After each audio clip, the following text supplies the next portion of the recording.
Hello, I'm Sean Patrick, and I want to talk to you about tarot. This here was the first tarot deck I got. I got this when I was a teenager, and it was gifted to me by my mother, the Connolly Tarot deck. This came out in 1990.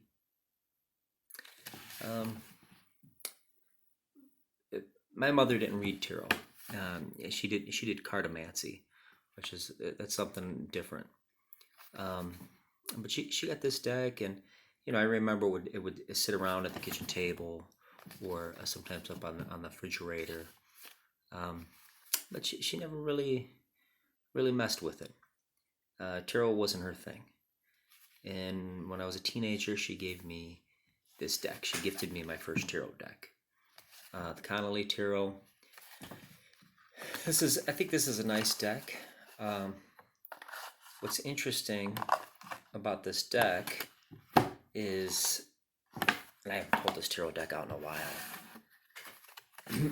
but what's interesting about it is there's nothing really shocking. Some of the cards within tarot, they could be a little shocking for the client, that look like a bad card. You don't get that in the Connolly deck. A death, for example, is called transition.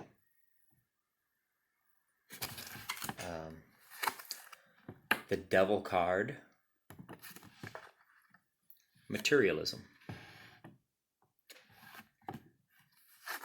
It's this one. This is the Five of Pentacles.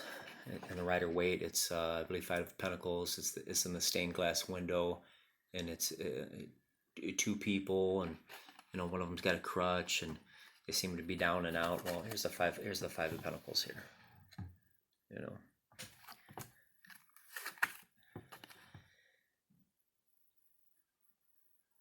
Seven of Swords.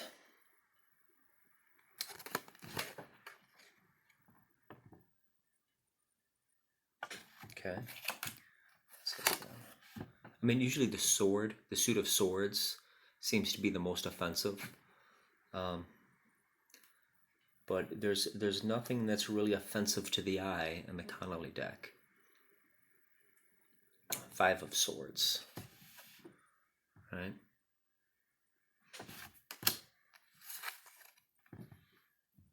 A Nine of Swords. Nine of Swords in the Rider-Waite, it's usually the man sitting up in bed. He looks to be in a place of despair, like he woke up from a bad dream. Nine of Swords here. Three of Swords. I'm in the suit of swords here. Usually it's the heart. So this deck, there's nothing really too shocking. It's a very pleasing tarot deck. Eight of Swords. Usually the Eight of Swords is the woman with the blindfold and bondage, surrounded by swords. Here it is here. Gentleman looking out the window. Ten of Swords. We know Ten of Swords with the gentleman face down with 10 swords sticking out of his back. Here's Ten of Swords here.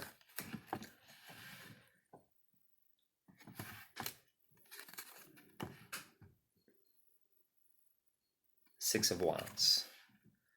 And I could go through the whole deck like this. What's this one? Four of Swords.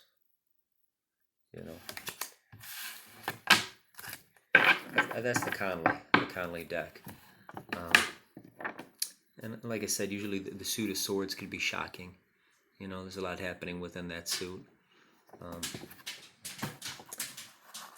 And I think there's a lot happening with that suit because swords is mental activity, right? And we are our own worst enemies. We could make things out to be much bigger than they actually are, and that's demonstrated within the suit of swords. But this was my first tarot deck. It was given to me by my mother. Connolly Tarot deck. believe Mrs. Connolly wrote a few books too on tarot and numerology. And this was the first tarot deck I really started playing with. Like I said, my mother didn't read tarot. Tarot wasn't her shtick. She read with these. Just a regular deck of playing cards. This is what she would read with. And this is cartomancy. Tarot is something very specific, right? You have 78 cards. You have 22 major cards dealing with major life lessons. And you have the 56 minor cards, which is breaking up in 4 suits. You have the personality cards or the court cards. You have 16 of those. So with tarot, you're dealing with something very specific. Cartomancy is just using a deck of regular playing cards. And there's other, like there's the wolf cards or the angel cards. That stuff's not tarot. These I never read with. Tarot wasn't her thing. Cartomancy is really not my shtick. But it's interesting to see some of the things because she wrote on all these cards, right? Her little cliff notes. Legal. Okay, I don't know. Money. What's this one say? Death and lies.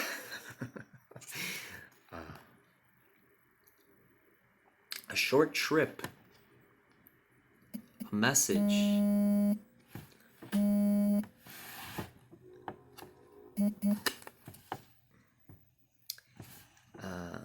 Ace of Spades. What does this say here? I can't read her handwriting.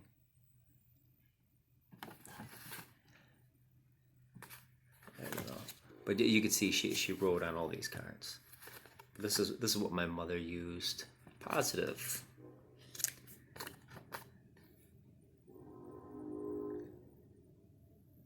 A flirt. It says on the bottom for the Queen of Diamonds. So this is what she read with. This is cartomancy. Cartomancy isn't tarot. I don't do cartomancy.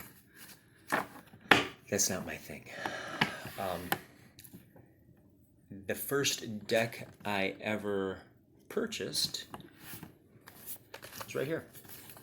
Rider-Waite-Smith. A yellow box.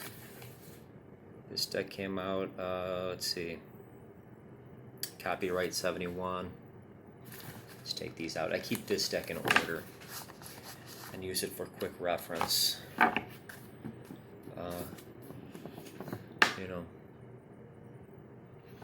that's the back of the card. Very, very common deck, the Rider-Waite. But I think there's this big myth that's really silly, and it's this idea that you cannot own tarot cards unless they are gifted to you. And to me, that's just a ridiculous notion. Granted, I was gifted a deck in my teens, but you don't have to be gifted a deck. If you want to get into tarot, go out and get yourself a deck of tarot cards. Don't wait around for someone to gift them to you. What kind of tarot cards should you get? Well, really, that's up to you. But you should kind of know your intent. Is it, something just to have, because you think they're cool or it's a nice artwork? In that case, I think almost any tarot deck would do. Do you want to study tarot as an esoteric literature of symbolism? Well, that's something else, Do you want to use tarot for divination and do readings? So it's good to know your intent when getting into tarot. My recommendation would be the Rider-Waite-Smith or a Marseille. I think those two decks every tarot practitioner should own. But if you're just getting into it, I would recommend one of those two decks, some type of Marseille style, or something in the fashion of a Rider-Waite Smith. Rider-Waite Smith is what I started with, and Smith kind of set the standard for Tiro. Um, Smith did a few things that were pretty unique. For one, it became mass produced. Tiro cards, were a luxury. They were hard to come by. But right, Waite had them mass produced. It came with a booklet that told you how to read it. He changed the pip cards. It went from that Marseille style to which you see more often now. So that's what I started with. Like I said, Rider-Waite Smith is the deck that set the standard for Tiro. But ultimately, when picking out a Tiro deck, you have to go with whatever resonates with you. So good luck. Don't wait around for someone to buy you a Tiro deck. Go out and get your own. And play with it, shuffle it, let the deck speak to you, let the symbolism speak to your mind, to your subconscious. If you're sitting around watching a movie, start throwing out cards. What cards would tell the story of this particular movie I'm watching? Do a card of the day. There's a lot of different ways you could experiment and play with Tiro. Start throwing out cards and see if you could write a story, weave together a story. That's pretty much it. Give me a like or give me a thumbs down. Leave a comment. I think this video is terrible. Let me know. I don't have any fancy equipment. Nothing is scripted or pre-rehearsed. I shoot at the hip. I don't have any lighting or anything fancy. I have a phone. I do this off my phone. And when I make these videos, I am both expressing my insights and my ignorance. So when I make these videos, they're uncut, they're raw. They're very real. So yeah, that's it. Thanks for watching.